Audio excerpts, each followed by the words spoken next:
पावे कि गिल बाड़ू हो, डालत भतार संग रील बाड़ू हो। का कहतर तो तारे काहे दिक्कत होता? ए हो सुना का हो? का बत पावे कि गिल बाड़ू हो, डालत भतार संग रील बाड़ू हो। छोड़ के नचनिया के आदत हो गईले रजऊ हमार। देखा है पहली बार पियावा के आँखों में प्यार। हाय देखा है पहली बार पियावा के आँखों में प्यार।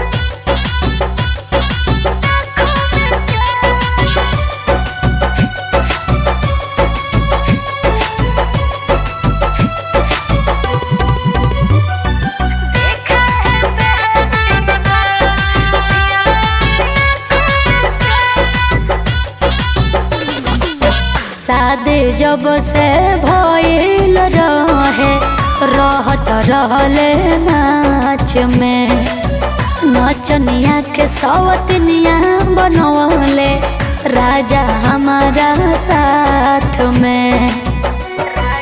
हाँ हो यही से का पूछत बनाई खुयार के, रहतारू हर घड़ी सेंट पाउडर मार के। सुनो दोनों बेकत भइनिए पीटेली सवतन का पार। देखा है पहली बार पियावा के आँखों में प्यार। हाय देखा है पहली बार पियावा के आँखों में प्यार।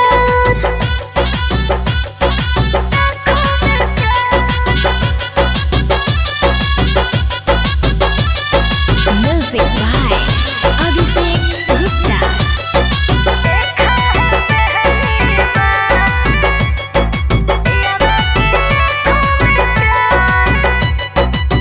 रानी रानी हमके कही के राजा जी बोलावता रे, लाके बाजार से चाट छोला मुँह में हमारा खियावता रे।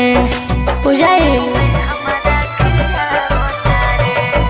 भतरा के सुखया पपा गईलू हो, प्रेम के ई रंग में रंगा गईलू हो। प्रतीक